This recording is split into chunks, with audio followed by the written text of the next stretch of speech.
Assalamualaikum warahmatullahi wabarakatuh. Anak-anakku sekalian, kali ini kita akan teruskan bacaan kitab Al-Maulid Al-Barzanji. Kemarin kita membaca bersama-sama Al-Jannatu wa na'imuha sa'dun liman yusalli wa yusallimu wa yubariku alaih. Hari ini kita akan teruskan dari basmalah. Kalau kamu masih hafal atau sedikit-sedikit lupa, ya kita nanti bisa membaca bersama-sama. Bismillahirrahmanirrahim. Al-jannatu wa na'imuha sa'dun liman yusalli wa yusallimu wa yubariku alaih. Bismillahirrahmanirrahim. Abtadi'ul imla'a bismizzatil aliyah mustadirra faidul barakati ala ma ana lahu wa awla wa usanni bihamdin mawariduhu sa'ighatun haniyah mumtatiyan minasyukril jamili mataya wa usalli wa usallimu ala nuril mawsufi bittaqaddumi wal awwaliyah al-mu'taqili fil ghuraril karimati wal jibah wa astamnihu Allah ta'ala ridwanan yakhussul itratan tahiratan nabawiyyah wa ya'ummus sahabata wal atba'a wa man wala wa astajdihi hidayatan lisulukis subulil wadihatil jaliyah wa hifzan minal ghawayati fi khitatil khata'i wa khutah wa anshuru min qissatil maulidin nabawi burudan hisanan abqariyah naziman minan nashabis syarifi qada tuhallal masami'u bi khula wa asta'inu bihaulillahi ta'ala wa quwwatihil qawiyyah fa innahu la hawla wa la quwwata illa billah Attirillahumma qabrahul karim bi'arfi syadiyyin min salatin wa taslim Allahumma salli wa sallim wa barik alaih. Oke. Ada di dalam ciri dari kitab Al-Barzanji yaitu bahwa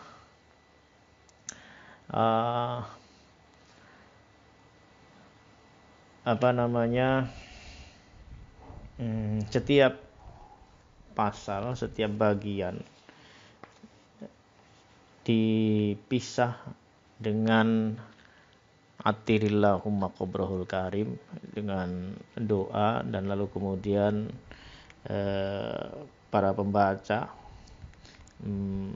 merespon atau meneruskannya dengan membaca sholawat. Para kiai mengajarkan mengapa kita merespon dengan membaca sholawat, karena memang intinya dari segala puji-pujian terhadap Kanjeng Nabi Muhammad SAW, puncaknya adalah kita semua adalah bersolawat, bersalam. Jadi tidak ada puji-pujian lain mengalahkan utamanya, kebaikannya, keistimewaannya bersolawat. Bersolawat adalah manifestasi dari rasa cinta, rasa rindu, dan rasa keingintahuan. Dan paling puncak adalah rasa pengharapan yang sungguh-sungguh terhadap belas kasih Kanjeng Nabi Muhammad terhadap kita sebagai umatnya, dengan harapan semoga kita akan mendapatkan syafaat di akhirat nanti. Bentuk cinta dan penghormatan takzim kepada Kanjeng Nabi Muhammad bisa dilahirkan di dalam banyak sekali kegiatan. Satu di antaranya adalah mempelajari sejarah kehidupan beliau. Semua buku-buku sejarah hampir kita tidak lagi bisa menemukan alasan untuk tidak mengetahui seluk-beluk tentang Kanjeng Nabi, karena puluhan buku sejarah kehidupan Kanjeng Nabi telah ditulis dari ulama salaf sampai ulama kholaf. Tentu saja dari yang berbasis dokumen, berbasis athar atau al-ma'thur, berbasis hadis, khabar, athar. Ada juga yang berbentuk sejarah dengan dilengkapi penafsiran dan analisis di sana sini. Semua itu tidak lain kalau saya dan kalian membacanya, mempelajarinya, harus dimulai dari dorongan, motif cinta, dan ingin lebih mengenal, ingin lebih ma'rifat kepada Kanjeng Nabi Muhammad sebagai pedoman, sebagai qaid, sebagai panglima, sebagai penuntun kita. Semoga apa saja yang kita kerjakan di dalam melahirkan rasa cinta kepada Kanjeng Nabi akan dicatat sebagai suatu bentuk kecintaan dan menjadi penembus bagi syafaat Kanjeng Nabi Muhammad sallallahu alaihi wasallam di yaumil mahsyar nanti. Kita teruskan. Al jannatu wa na'imuha sa'dun liman yusalli wa yusallimu wa yubariku alaihi. Bismillah dengan menyebut nama Allah. Ar-Rahman, zat kang maha welas. Ar-Rahim, tur zat kang maha asih. Abtadi'u ngawiti sapa ingsun al-imla'a ing nibaake gunem. Al-imla'a ing nibaake gunem ngawiti ingsun bismizzati kelawan nyebut asma'izat. Kelawan nyebut asma'izat al-aliyati kang bersifat luhur.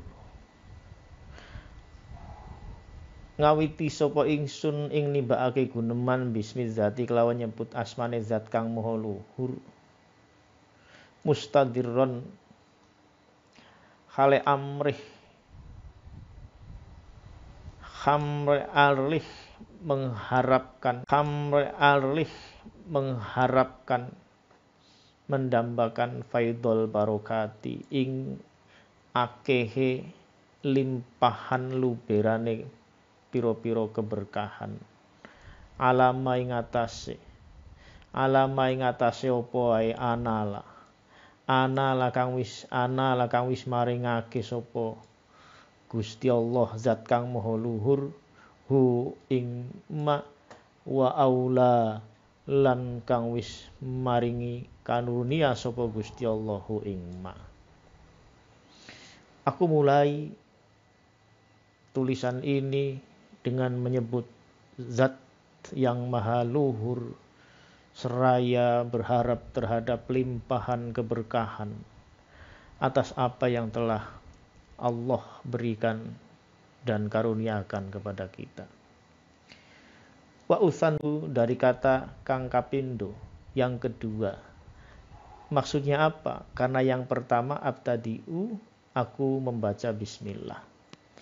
Abtadi'u, aku memulai bismizzatil aliyah dengan menyebut nama Tuhan zat yang maha agung, artinya bismillahirrahmanirrahim.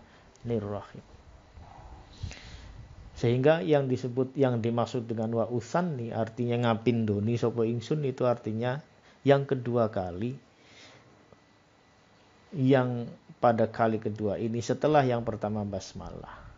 Wa usanni lan ngapindoni sapa ingsun bihamdin kelawan pujian. Bihamdin kelawan pujian mawaridhu kang utawi sumbere pujian iku saihotun. Mawariduhu utawi kang utawi sumber enak enteng haniyatun tur enak mumtatian khale wong kang nopo mumtatian imtato menaiki mengendarai mumtatian khale wong kang numpak yang numpang minas syukri saking rasa syukur al jamili kang indah matoyahu ing tumpangane ing kendaraane syukur. Aku mulai dengan menyebut nama Allah Tuhan yang maha tinggi seraya berharap luber dan limpahannya keberkahan terhadap segala apa yang telah Tuhan karuniakan kepada kami. Yang kedua, aku susulkan basmalah dengan pujian Aku susulkan basmalah dengan pujian alhamdulillah. Bismillah lalu alhamdulillah. Bismillahi sebagai pertama dan alhamdulillah sebagai yang kedua. Alhamdulillah dengan pujian yang enak dan tulus, mumtatian seraya dengan pujian itu kami berharap semoga kita bisa sampai. Wa usolli lan maca sholawat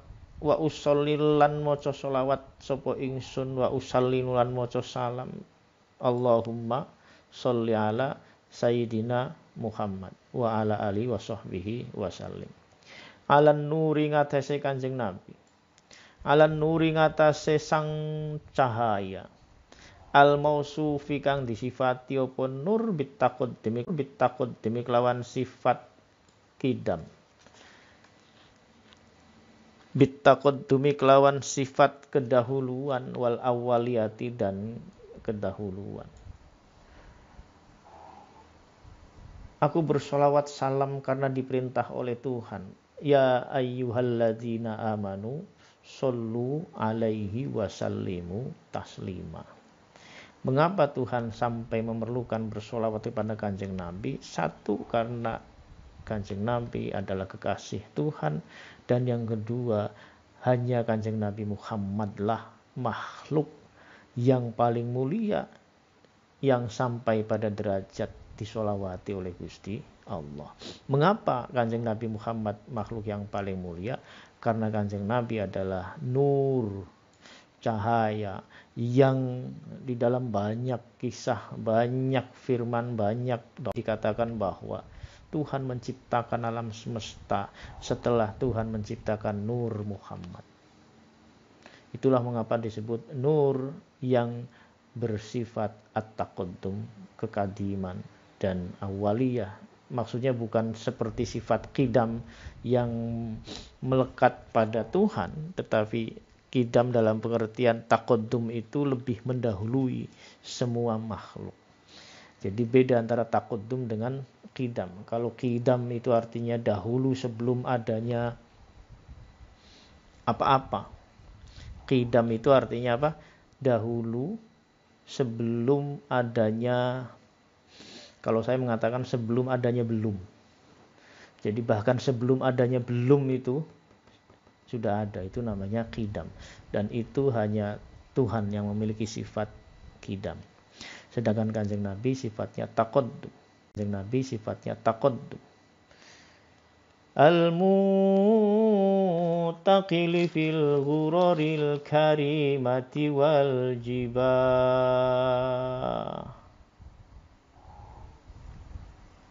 Al-muntakhili yang berpindah-pindah, al-muntakhili yang ngulah ngalih, fil ghurori dalam piro-piro ghuroril karimah ing dalam piro-piro wajah al karimah yang mulia wal jibah, dan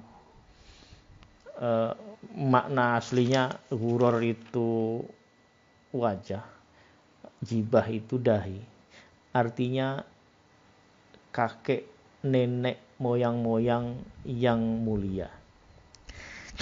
Al-Karim Ibn Al-Karim. Jadi dari zat Nur Muhammad yang diciptakan sebelum adanya makhluk yang lain, lalu Tuhan menciptakan alam semesta, lalu terus berjalan ratusan miliaran jutaan tahun yang lalu, kemudian sampai di akhir masanya alam semesta, setelah gilir berganti Tuhan menciptakan khalifah-khalifah di alam semesta, lalu gilirannya manusia menjadi khalifah. Wa idh qala rabbuka lil malaikati inni ja'ilun fil ardi khalifah. Dari sinilah dimulai bumi, lalu kemudian akan dikuasai, akan diberikan khalifah dari jenis makhluk hidup yang namanya manusia. Lah, manusia yang pertama yang akan menjadi khalifah di bumi adalah manusia Adam. Adam adalah manusia yang paripurna, manusia modern. Lalu kemudian Adam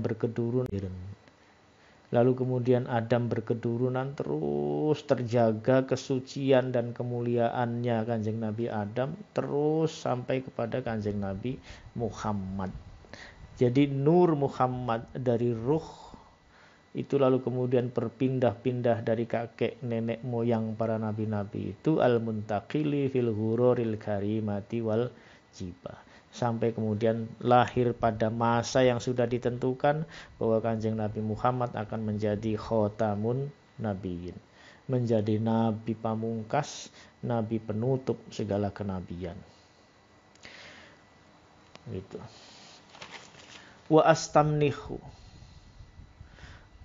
astamnihu lan nyuwun peparing sapa ingsun Allah ing Gusti Allah taala maha luhur sapa Allah, nyuwun peparing ridwanan ing keridhoane Gusti Allah.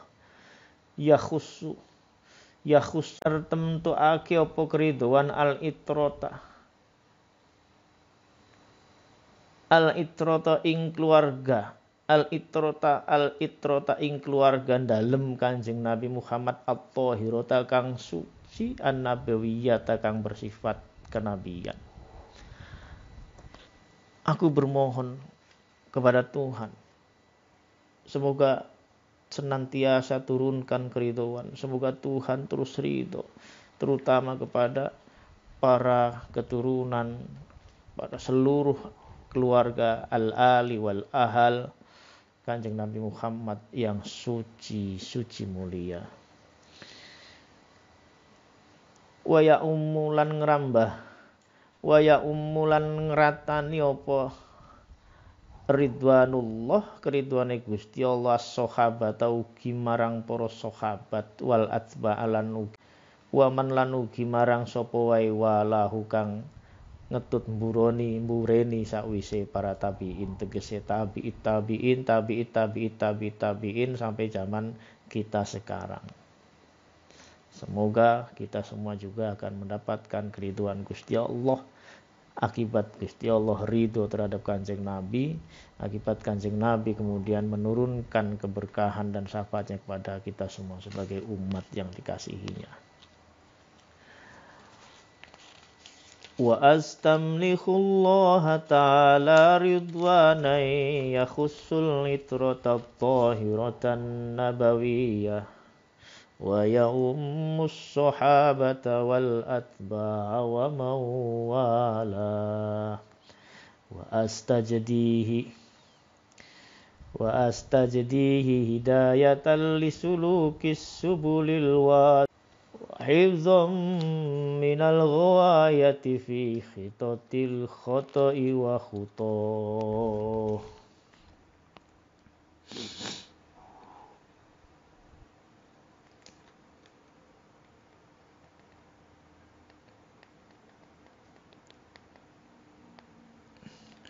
wastajdi hilan maring lan nyuwun mengharapkan sapa ingsun marang zat kang maha luhur hidayatan ing suwijining pituduh lisulukis subuli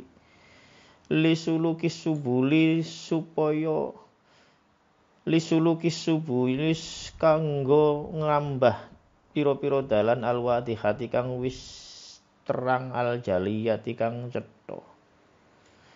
Hidayah, petunjuk itu harus kita selalu mintakan turunnya dari Allah. Hidayah petunjuk untuk apa? Supaya kita bisa menjalani kehidupan sesuai dengan sabilillah, sesuai dengan jalan Tuhan. Di dalam orang menjalani kehidupan itu banyak jalan. Ada jalan hawa nafsu, ada jalan kesadaran. Jalan kesadaran adalah jalan nafsu, ada jalan kesadaran. Jalan kesadaran adalah jalan rohani, jalan hawa nafsu adalah jalan jasmani. Sabilillah adalah jalan rohani dan sabilis syaiton, jalan setan adalah jalan jasmani. Jalan rohani dan jalan jasmani. Dan kita harus senantiasa memintakan semoga Tuhan tunjukkan kepada kita hanya jalan yang menuju kepada jalan Tuhan yang terang benderang. Wa hifdzon lan mugiya Gusti Allah paring perlindungan pengraksan minal ghawayati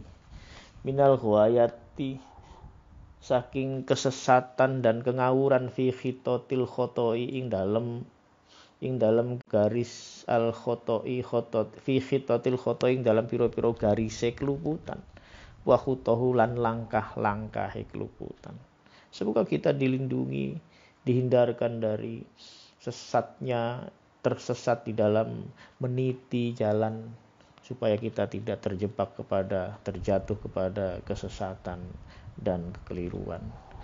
Wa ansyuru mi qissatil maulidin nabawi burudan khisanan nabqariyah wa ansyuru lan nyebarake sapa ingsun min qissatil maulidi saking kisah maulid kelahiran an-nabawi Kanjeng Nabi Muhammad. Aku wa ansyuru lan nyebar niku tegese apa ya? Meronce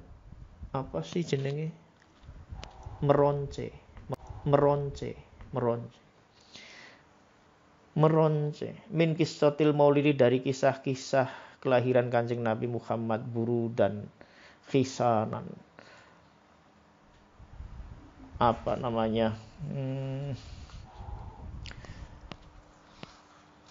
Buru dan hisanan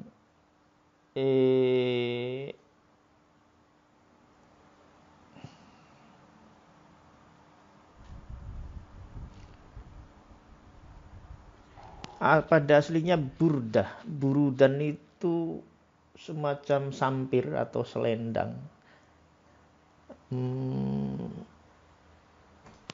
Agak sulit karena di Indonesia tidak ada idiomatika yang seperti ini, karena di Indonesia itu kebanggaan dan kemuliaan itu bukan dilambangkan dengan selendang, sedangkan di dunia Arab itu burdah itu merupakan lambang kecintaan dan penghormatan.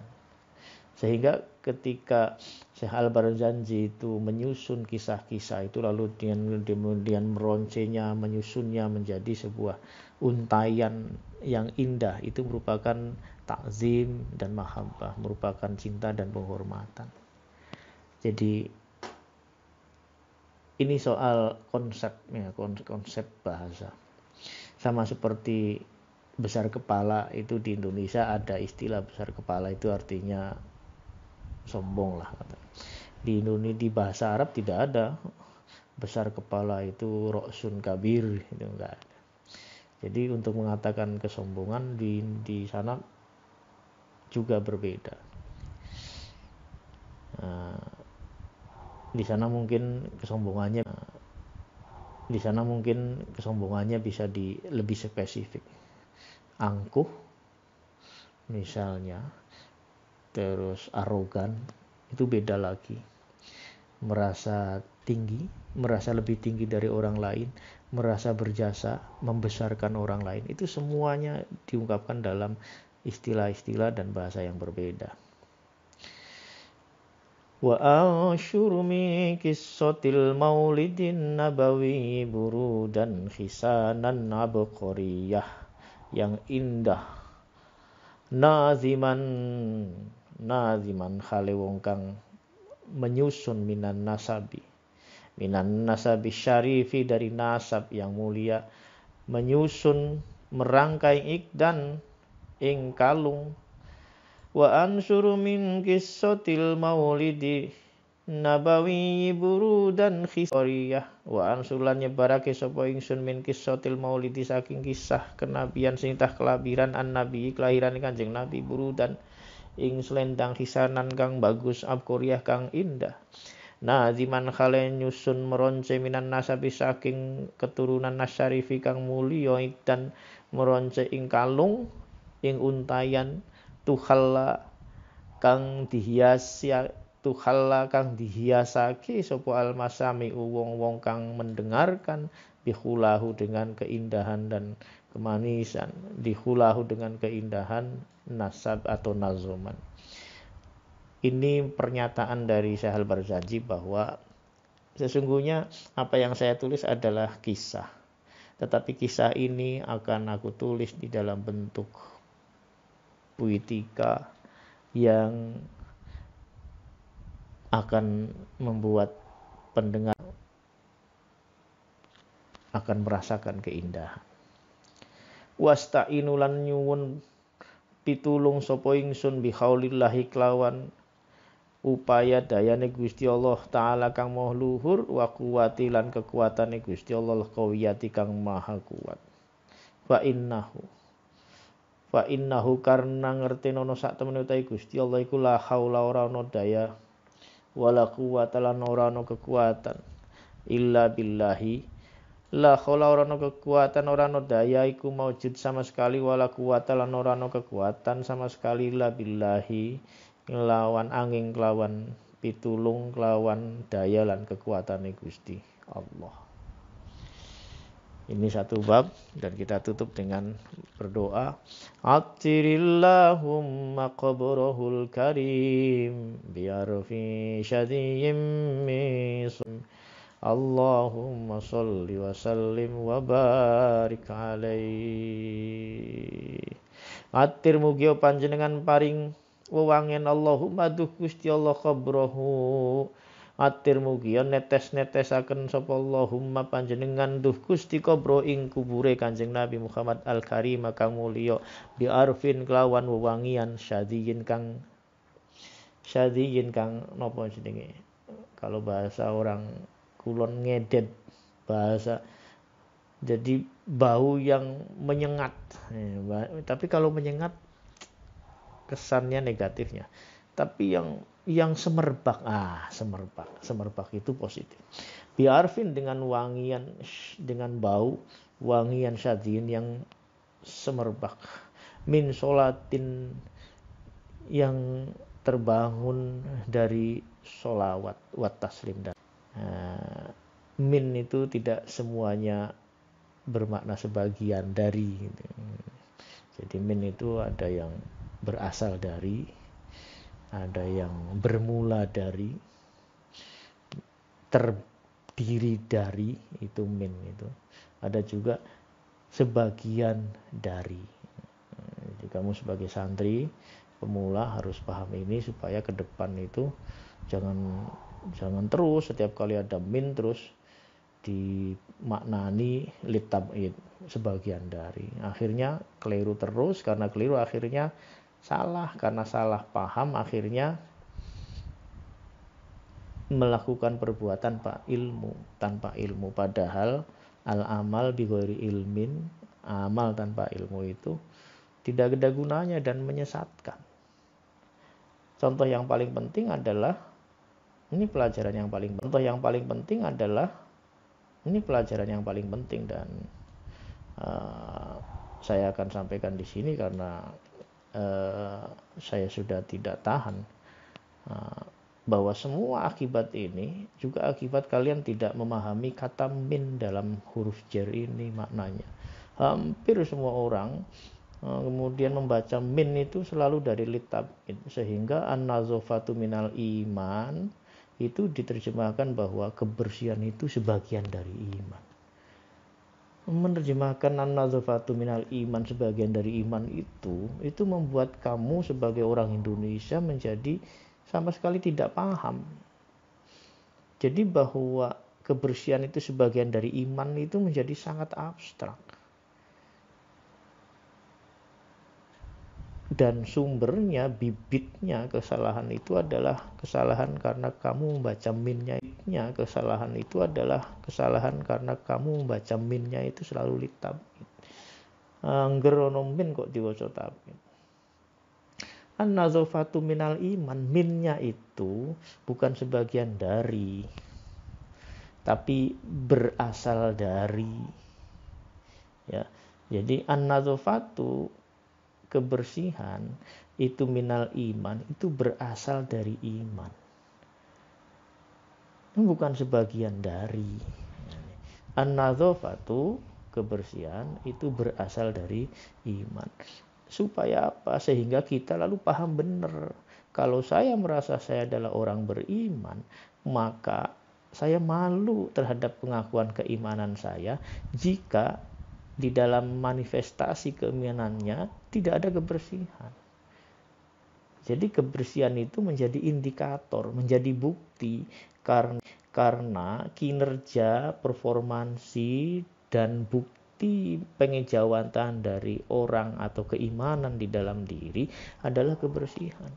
Jadi siapapun orang itu beriman, maka dia pasti akan hidup secara higienis, pasti hidup secara bersih. Bagaimana tidak? Wong kamu setiap hari dipaksa untuk mencuci tangan. Berwudu itu, meskipun cuci tangan itu adalah sunnah, itu di dalamnya ada hikmah yang luar biasa. Sunnah-sunnah di dalam berwudu itu dikerjakan semuanya. Ada listinsyak. Bagaimana coba kita berkumur? Berkumur itu bukan sekedar melewatkan, menghisap air lalu memuntahkannya, tidak. Tapi dikumur-kumur. Dikumur-kumur supaya apa? Supaya lendir-lendir yang di dalam rongga mulut itu keluar. Jadi bukan sekedar subha. Harus sampai lendir lalu keluar. Dan mulut enteng. Mulut merasa lebih bersih. Dan itu dilakukan minimal 5 kali. Apalagi bagi kamu santri yang selalu menjaga dawamul wudu. Jadi maka berwudu, cuci tangan, cuci muka, itu lalu menjadi sesuatu yang menjadi gaya hidup. Inilah an-nazafatu minal iman, bahwa kebersihan itu muncul dari keimanan. Ya. Baru sekarang begitu ada corona, tiba-tiba kamu menyadari kebersihan. Dan kebersihan yang kamu lakukan sekarang, cuci tangan, disinfektan, sanitizer, dan seterusnya, itu karena ketakutan, bukan karena keimanan. Alangkah berbedanya tindakan yang sama yang dilakukan oleh orang yang berbeda. Yang satu orang yang bil ilmi, dengan ilmu, dan yang satu bila ilmi. Betul-betul nilainya berbeda. Yang satu mencuci tangan karena ketakutan, yang satu mencuci tangan karena iman. Yang satu bergaya hidup higienis bersih karena percaya sebagai manifestasi dari keimanan. Yang satu bercuci tangan karena takut dan fobia terhadap kuman-kuman. Ya, semoga manfaat. Kita ketemu kepada bagian yang kedua insya Allah setelah ini. Jaga diri baik-baik, jangan ingin menyebarkan virus dan juga jangan. Oleh karena itu, stay home, terus di rumah saja. Jangan berkumpul dengan orang banyak yang kamu tidak bisa memastikan apakah dia bersih dari virus ataukah tidak. Ikuti anjuran orang yang memahami urusan. Atiullah wa atiur rasul wa ulil amri minkum. Assalamualaikum warahmatullahi wabarakatuh.